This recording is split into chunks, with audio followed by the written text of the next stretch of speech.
Graça e paz, queridos e amados irmãos. O estudo de hoje, ou a palavra de hoje, é sobre o estudo que vamos fazer essa semana, que trata da vida de Jonas. Um livro muito curto, um profeta do Antigo Testamento.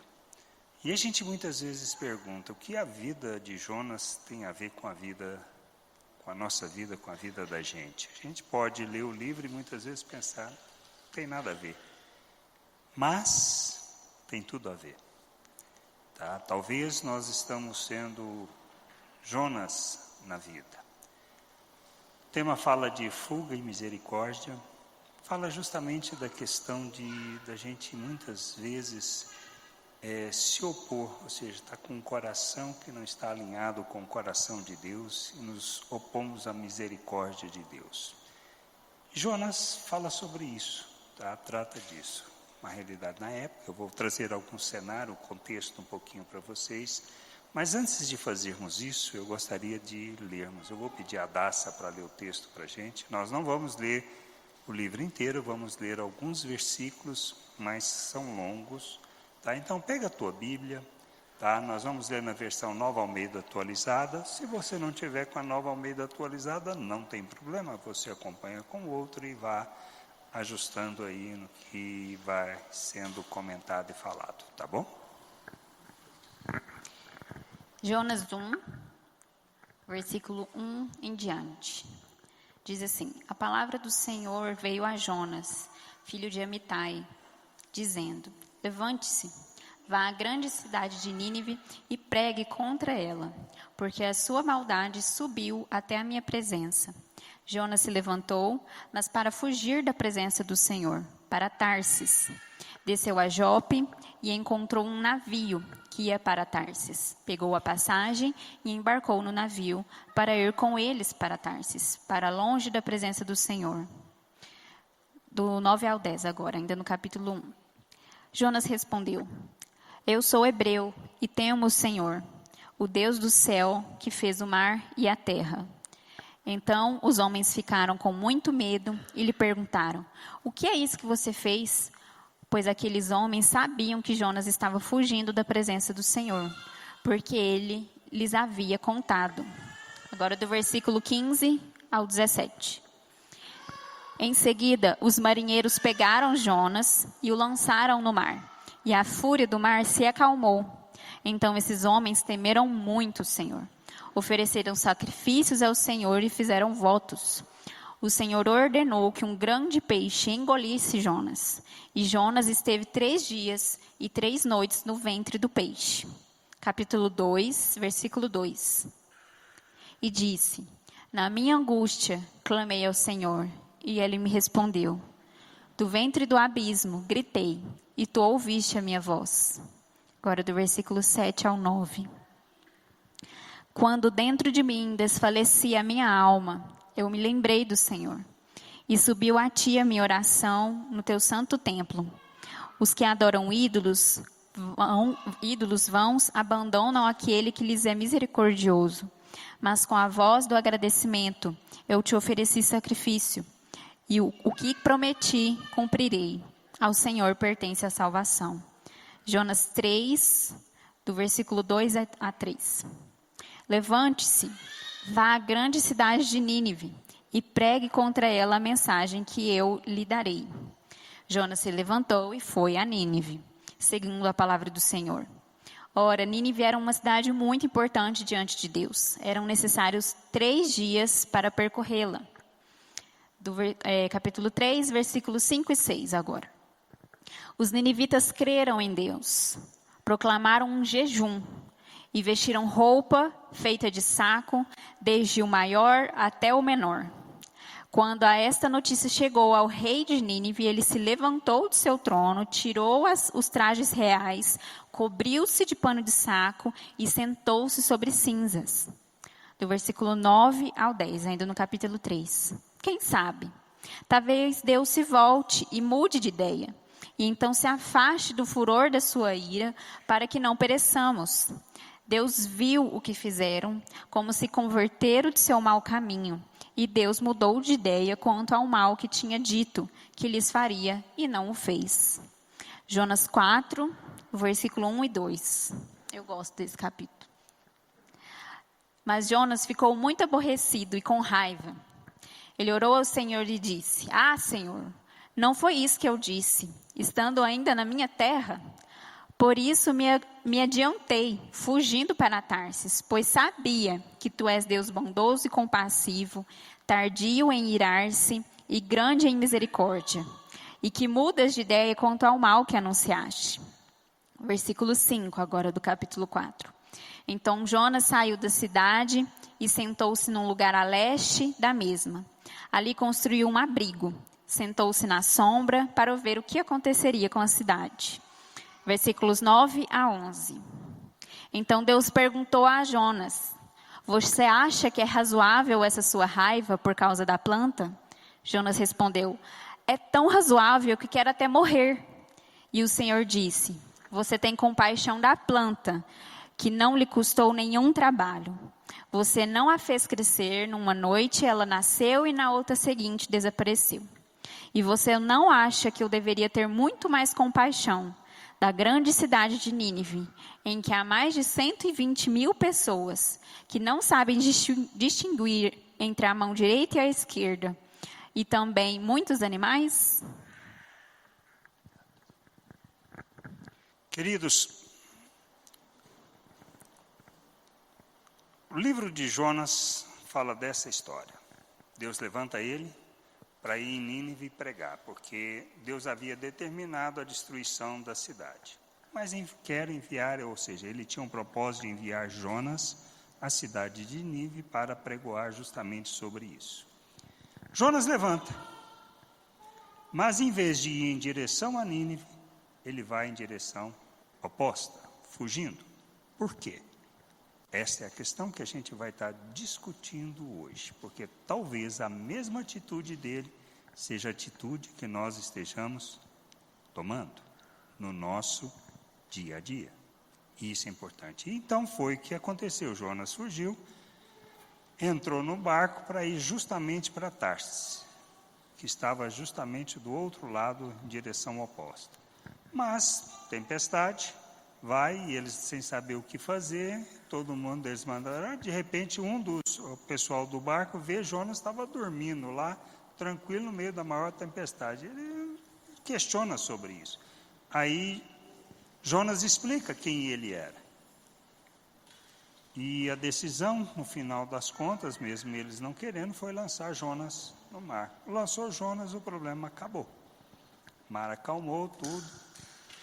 Aí Deus mandou um peixe pegar Jonas, 3 dias, 3 noites lá, até que Jonas vai, ora a Deus, confessando, clamando por socorro.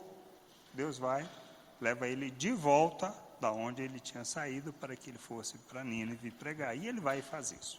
E aí tem justamente com a pregação dele, ou seja, 120 mil pessoas naquela cidade na época, ele vai, prega em Nínive, e as pessoas se arrependem, do menor ao maior. E aí então Deus, que havia determinado a destruição, não mais faz isto, ou seja, ele revela a sua misericórdia. E Jonas não gostou nada da ideia. Por que Jonas não gostou? Aí a gente precisa entender um pouquinho essa história. O que acontece? Quem era justamente, ou seja, o que era a Assíria? Vou só localizar geograficamente, projeta aí um pedaço do mapa que a gente tem. Só para termos, e apaga a luz aqui para ficar mais fácil. Tá? Eu tenho aqui, se você pega, hoje a gente tem aqui está o Irã, que é o foco dessa guerra insana, aqui nós temos o Iraque, nós temos aqui, bem em cima aqui, Monsul.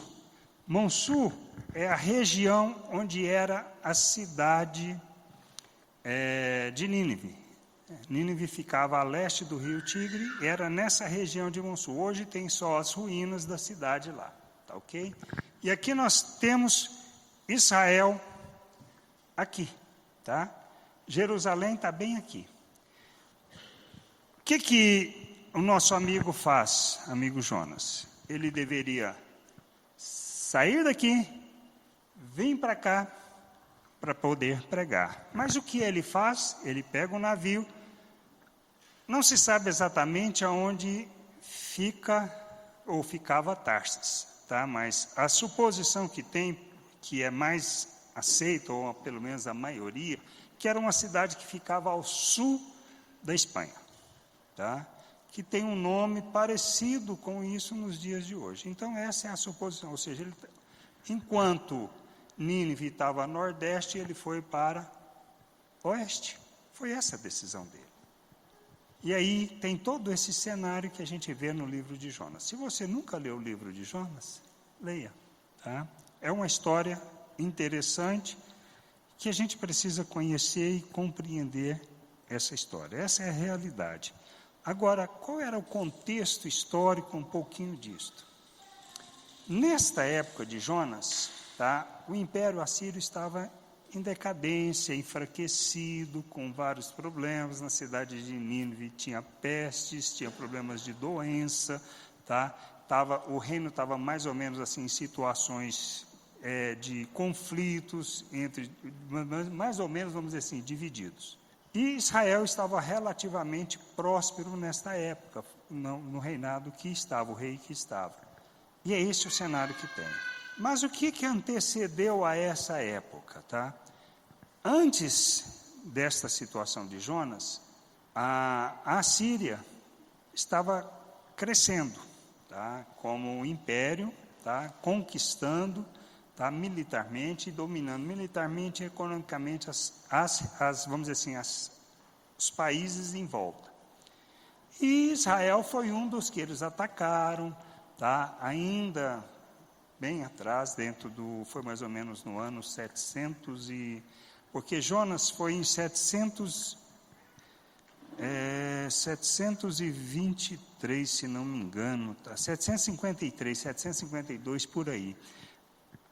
Essa situação do atacar Israel foi entre o ano de 854 e 853.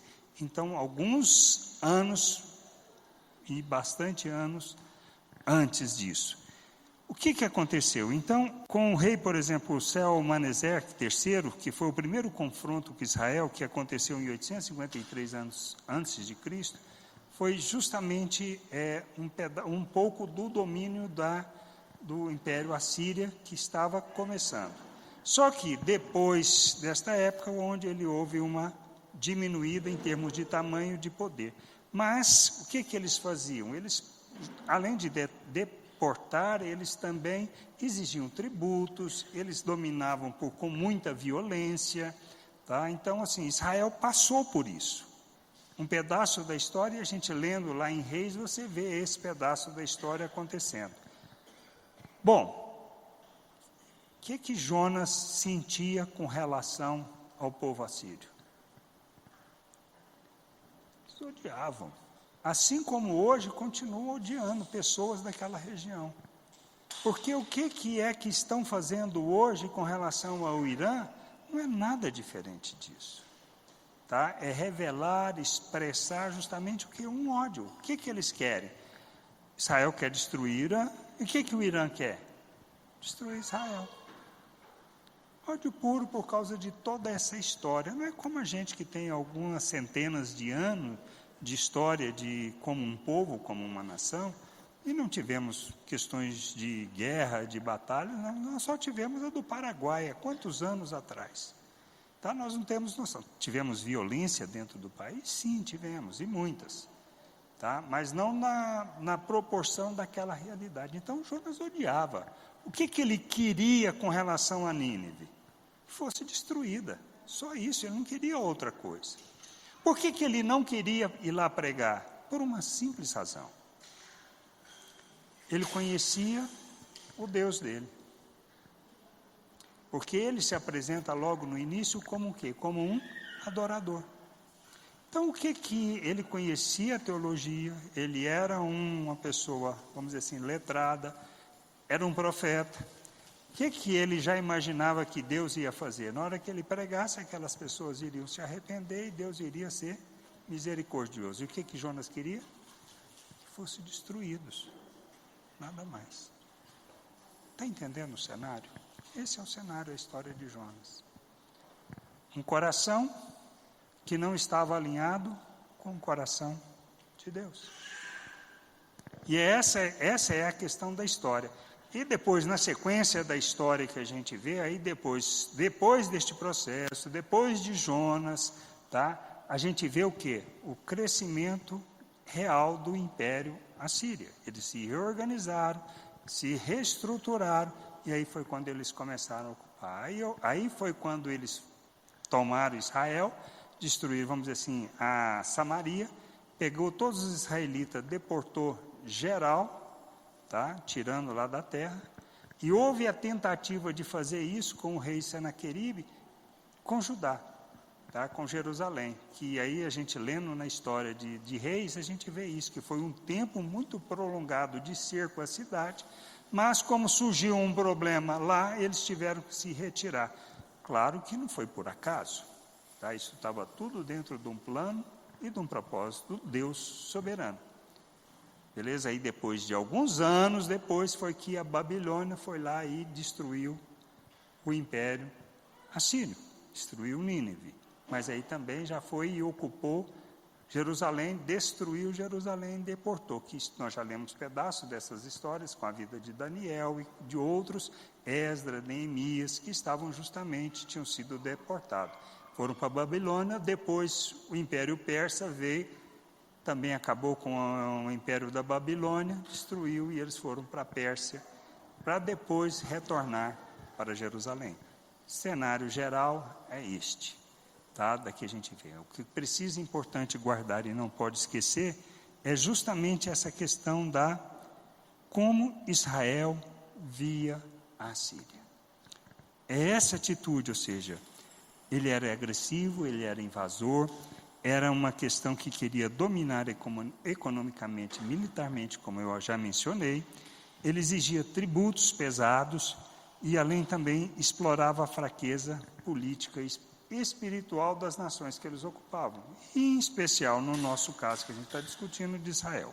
Por isso a postura de Jonas. Então quem era Jonas? Como eu mencionei, um adorador, ele conhecia as escrituras e era profeta. Então ele sabia do que estava falando, mas de que fuga ele fez? É uma questão de distância, ou seja, ele queria na realidade não ir para Nínive, ir para longe, simplesmente estar longe por algum medo, por alguma coisa assim, não. Era uma fuga que, na realidade, era uma fuga daquilo que estava no seu coração. O coração dele com relação àquilo que era o coração do Deus que ele conhecia. E o que ele mais temia? Por que ele fugia? O sucesso da missão. Qual era o papel dele? Ir lá e pregar o que aconteceria e clamar as pessoas para o arrependimento. E o que ele mais temia era justamente isso, que aquele povo se arrependesse. Do que Jonas está fugindo? Ele está fugindo do caráter, da natureza de nosso Deus. Porque é um Deus misericordioso. E é isso que a gente vê. Então ele não temia o perigo. O que ele estava temendo? A misericórdia de Deus. Porque ele não queria que Deus revelasse a sua misericórdia para aquele povo. Quando a gente para e pensa, o que Jonas estava fazendo de fato naquela situação? Ele estava querendo tomar o controle da situação.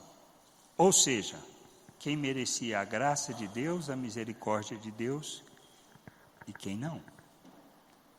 Os amigos, a graça, a misericórdia. Os inimigos, a justiça, a ira. O que ele estava querendo? Simplesmente controlar isso. Essa era a intenção no coração de Jonas quanto à história que a gente lê. Mas se a gente para e pensa assim, o que Jonas, como profeta, deveria fazer? Ele deveria revelar a natureza, o caráter de Deus diante das pessoas. Ele estava fazendo o oposto. E aí a gente vê, na situação da atitude dele, tá? No que ele passou, nas lutas, nas dificuldades, o que a gente observa na vida dele? Ele sofreu, ele reconheceu o seu erro e ele clamou a Deus por isso, foi o que nós lemos. Quando ele estava lá no ventre, ele clamou ao Senhor por socorro para que fosse liberto. Olha a diferença de atitude, de comportamento. Ele se achava também digno da misericórdia de Deus, apesar de reconhecer o seu erro, mas não reconhecia para o outro. Ele obedeceu à vontade de Deus. Obedeceu? Obedeceu. A gente vê pela história que ele obedeceu. Ele foi lá, pregou, arrependeu, mas ele gostou do que aconteceu? Não. Ele cumpriu, obedeceu a Deus, mas ele não se agradou daquilo. Ele revelou que ira por aquilo. E a gente vê assim a falta de prioridade dele, que ele ficou mais irado com o que aconteceu com a planta, por causa do verme, do que o que deixou de acontecer com aquela cidade. Se a gente para e pensa nos nossos dias, e é isso que a gente vai refletir um pouco, nós não estamos agindo diferente de Jonas. Então ele não revelou o caráter e não revelou a graça de Deus. Mas o que Deus fez? Deus mostrou para Jonas a realidade dele. Ou seja, ele expôs todo esse aspecto de que, primeiro, não tem como fugir de Deus quando Ele nos chama para fazer algo, uma missão. Porque Ele é soberano e Ele vai mover em favor disso. Temos exemplos disso? Temos. A vida de Paulo é um perseguidor da igreja, matou diversas pessoas, mas ele sucumbiu à vontade de Deus. Porque Deus tinha uma missão para ele. O que representou esse grande peixe na vida? Um processo de quê? De disciplina, de correção, ou seja, uma realidade que ele precisava passar, umas circunstâncias da vida, para que ele pudesse enxergar a sua realidade, se arrepender e confessar. Outro aspecto que Deus agiu na vida dele, revelando a sua graça, foi confrontar com ele aquilo que ele estava fazendo, com perguntas, não com condenação. Deus não condenou Jonas hora nenhuma. Ele questionou Jonas sobre suas atitudes. Ele revelou graça, apesar de saber sobre Deus, ele ainda não conhecia e não conheceu provavelmente essa graça plena. Ele mostrou a misericórdia, isso foi o que Deus fez, apesar da rebeldia que Jonas manifestou. Deus socorreu Jonas, ele não abandonou, apesar de Jonas. Ele usou a tempestade para trazer Jonas para o caminho que tinha sido chamado, para aquilo que ele tinha que cumprir. E assim a gente vê que ele foi conduzido para cumprir a vontade de Deus. Deus o salva dos culpados, Deus cuida dos culpados e ele liberta. E a misericórdia é o coração dessa missão, que Jonas não revelou nem após a mensagem, o arrependimento de 120 mil pessoas. Como isso se aplica à nossa vida?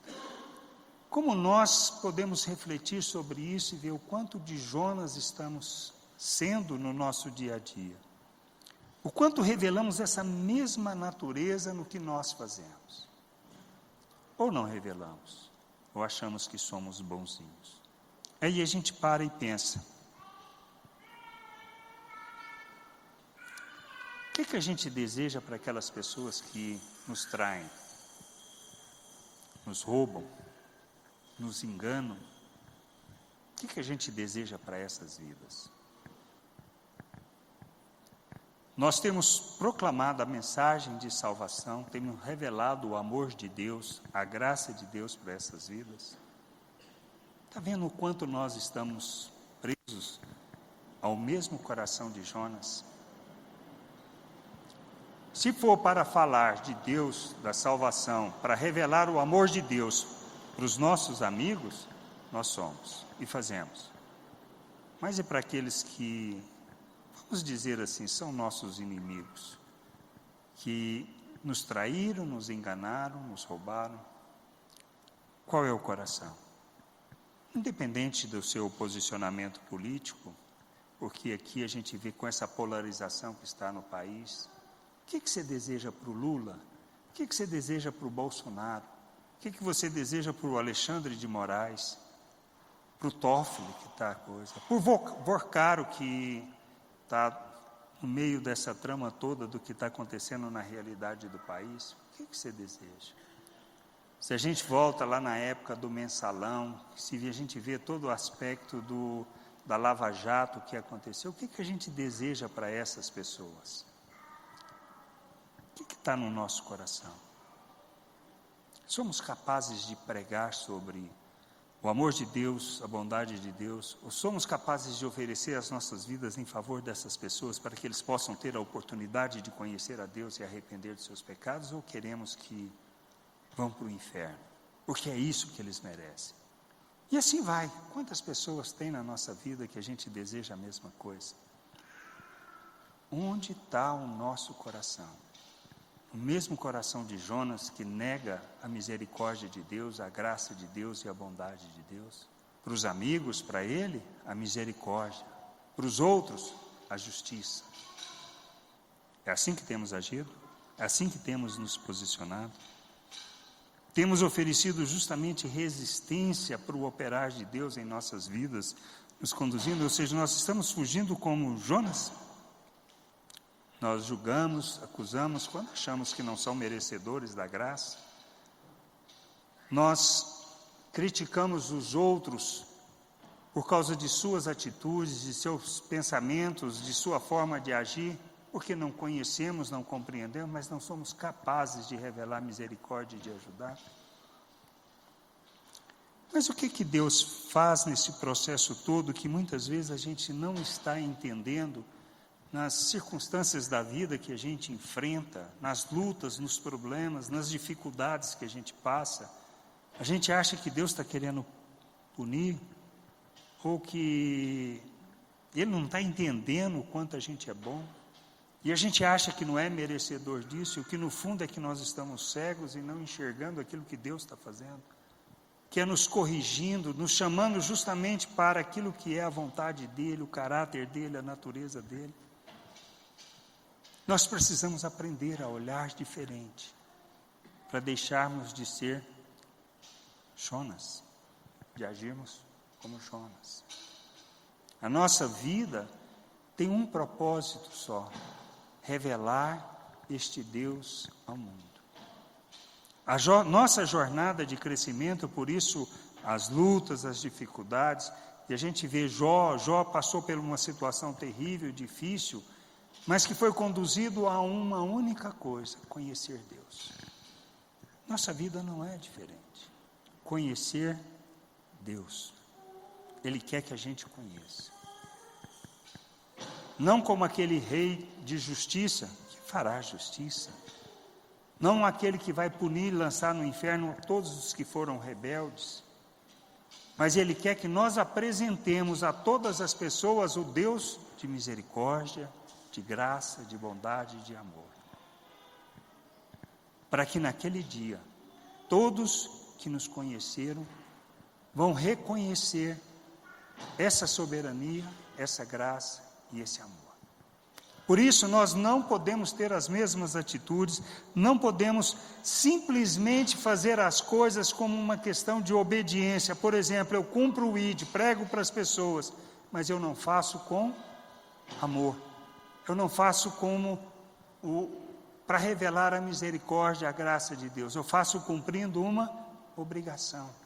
Nós não estamos aqui para cumprir a obrigação. Nós estamos aqui para conhecer esse Deus, conhecer a sua graça, seu amor e revelar essa graça e esse amor. É a nossa jornada. Agora, o quanto eu estou preso a esse mesmo coração de Jonas, fugindo daquilo que Deus está nos chamando para fazer, para viver e experimentar, e insistimos nos nossos caminhos e não naquilo que seja o caminho de Deus, naquilo que Ele nos chamou para viver e experimentar neste mundo. Isto é que a gente precisa parar, refletir e pensar, porque o que nos tem sido dado a conhecer é algo tão profundo e que nós temos rejeitado.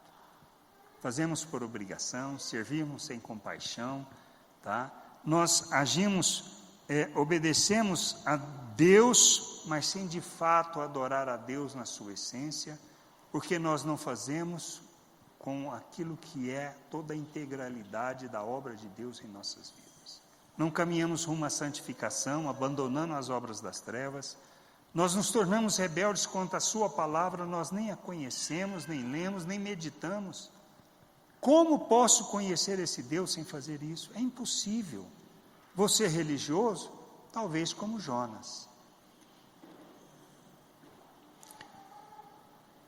O que a gente vê nas Escrituras, em todos os ensinos, todas as palavras que nós temos tido aqui neste ano, coisas do ano passado, essa graça escancarada de Deus revelada por meio de Jesus Cristo a nós, que não merecemos, que fala desse amor tão profundo, ou seja,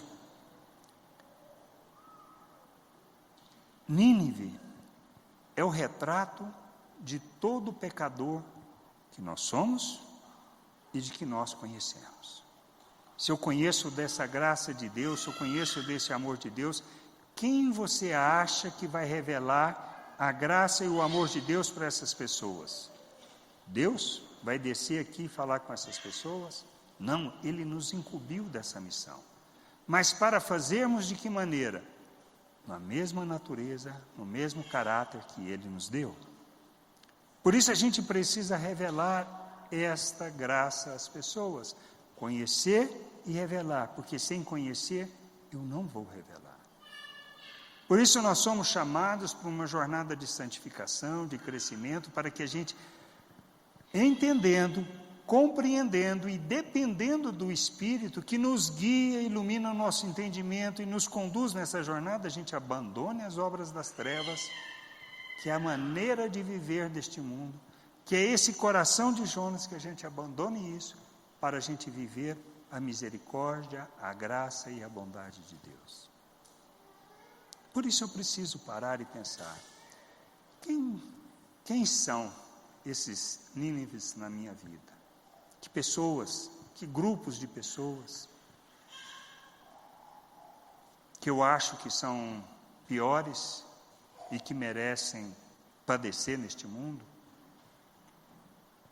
O que a gente tem que fazer? O que a gente precisa fazer de fato? Nós precisamos alinhar o nosso coração com o coração de Deus. E Ele nos chama para isso. Como é que eu faço isso? Eu preciso conhecer Deus. Eu preciso fazer a minha jornada não de religiosidade, não é simplesmente de ler a Bíblia, decorar versículos, guardar passagens, saber falar de cor. Não, não é isso. É pedir a Deus que ilumine o entendimento, que conduza no processo de leitura para entender exatamente o que Ele deseja. Quando a gente lê a Bíblia com esses olhos, olhando a natureza, olhando aquilo que Deus está falando através daquelas pessoas para nós, a gente possa entender. Não é uma questão de história, não é uma questão de situação da época, mas é uma questão de caráter, de natureza. Mesmo a natureza de Jonas, a gente revela até hoje. Nós temos 2000 anos. Somado com os 753, são 2.753 que essa natureza se revela em nós. E vai revelar até quando? Até a volta de Cristo. Por isso Pedro nos chama para aquela jornada de santificação, para a gente abandonar as trevas, deixar, conhecer Deus, conhecer a vontade de Deus, para que a gente revele as suas virtudes. Eu preciso olhar as dificuldades, as lutas, os problemas, as circunstâncias da vida, não como uma punição, não como um castigo, não como nada, mas simplesmente como Deus querendo nos chamar à realidade, à compreensão da realidade. Que a gente precisa entender e compreender que a graça de Deus, ela é escandalosa. Só não vemos quando nós não queremos. E ela é intrusiva, ela vai lá, mexe. Ela não nos deixa quietos na nossa situação e na nossa realidade. Quem é o maior inimigo? As pessoas? Não. Nosso coração natural. Por isso Deus nos deu um novo coração. Ele fez de nós um novo ser. Ele nos deu da sua natureza, para que a gente, rejeitando tudo isso, morramos com Cristo no nosso dia a dia, tomando a nossa cruz, a gente possa revelar a obra de Deus através das nossas vidas, numa jornada de crescimento, de amadurecimento, para que a gente, no nosso dia a dia, nas coisas simples da vida que nós viermos a fazer e que nós fazemos, que a gente revele misericórdia, graça, a bondade de Deus, o amor de Deus. Nós damos conta, Ele nos capacitou para isso. O que nós precisamos ter é perseverança, determinação, entender qual é o propósito de Deus. Vou errar, tem problema nenhum, porque Deus não está preocupado com o nosso pecado, Ele está preocupado em que a gente entenda como nós devemos viver. Deus não está preocupado em nos usar para a obra dEle, Ele está preocupado em que a gente conheça a sua natureza e viva segundo a sua natureza, porque se vivermos desta maneira, a obra de Deus será realizada através das nossas vidas. Por isso o foco não é fazer, é compreender, entender, para que a gente se deixe ser movido, levado por Espírito para revelar, fazer e andar na vontade de Deus.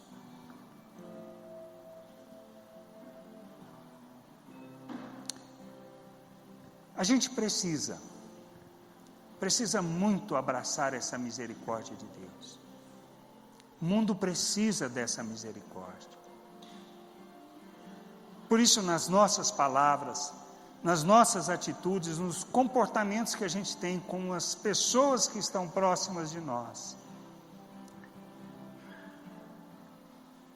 nós precisamos entender quem somos, e entendendo quem somos, revelemos essa misericórdia a todas as pessoas. Como Deus revela em todo o tempo a nós, porque não somos merecedores. Que se não são essas misericórdias, nós estamos acabados. Se não é a misericórdia de Deus revelar dia após dia sobre a nossa vida, como o salmista afirma, nós nem existiríamos mais. Se não é essa graça que nos sustenta, que nos fortalece, que nos guia, nós não teríamos nem razão de viver. Por isso que a gente precisa entender que a grande missão que nós temos não é levar as pessoas a converterem a Deus. A nossa grande missão é revelar o amor de Deus, para que as pessoas, conhecendo Deus através do amor dele que nós revelamos, elas venham a se converter a esse Deus, e não a se tornarem prosélitos.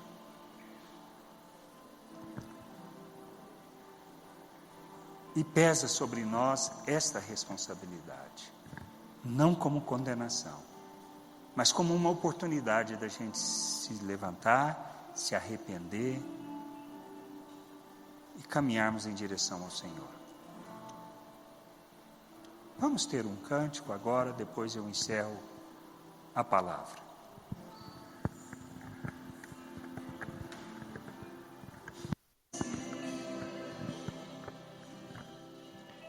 Senhor, que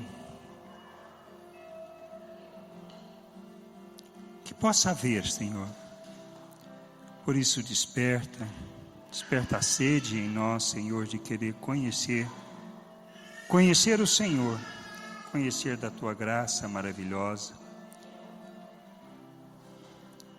conhecer essa graça que é capaz de nos mover, de nos sustentar, de nos dar força para a jornada, mas que a gente possa revelar o mesmo coração do Senhor, que revela a misericórdia, que manifesta a graça diante do pecador. Assim como o Senhor agiu com o malfeitor, assim como Ele agiu diante daqueles que o crucificavam e Ele pediu que os perdoasse, assim como o nosso irmão Estevão, que pediu ao Senhor que não atribuísse àqueles que o estavam apedrejando aquele pecado. Que a gente possa aprender com estes homens, aprender com o Senhor, compreender da Tua graça, do Teu amor e agirmos segundo a mesma misericórdia, a mesma graça, o mesmo amor. Que a gente não tenha um coração endurecido, mas que o Senhor nos conduza, custe o que custar. Que o Senhor nos conduza nessa jornada para que a gente possa abandonar toda a obra das trevas, ter todo o entendimento, compreender quem o Senhor é, para que a gente se sujeite à Tua vontade, para que a gente seja a oferta viva que o Senhor deseja, a oferta que agrada ao Senhor e que revela o seu coração, para que a gente possa prestar o verdadeiro culto, revelando o Teu amor, revelando Tua misericórdia no mundo, Senhor, para que as pessoas conheçam o Senhor, conheçam da Tua bondade, conheçam o Senhor por através das nossas vidas e assim se arrependam e se convertam a Ti, Senhor. Que a gente seja a verdadeira semente limpa, lançada neste mundo, que possa frutificar, que possa conduzir as pessoas à compreensão de quem o Senhor é. Possamos ser palavras vivas, que possamos ser o bom perfume de Cristo neste mundo, Senhor. Nos ensina, nos conduza nessa jornada, para que a gente cresça, amadureça e revele a Tua glória neste mundo e revele Teu amor. Que o Senhor nos guarde e nos conduza em toda a Tua plena vontade, para a glória e louvor do Teu nome. Nós oramos e agradecemos em nome de Jesus. Amém. Queridos irmãos, uma boa semana. Vão na graça de nosso Deus, no amor de seu Filho Jesus Cristo e na comunhão do Espírito que nos une, nos conduz, nos ensina e nos mostra toda a vontade do Pai. Deus os abençoe e uma boa semana.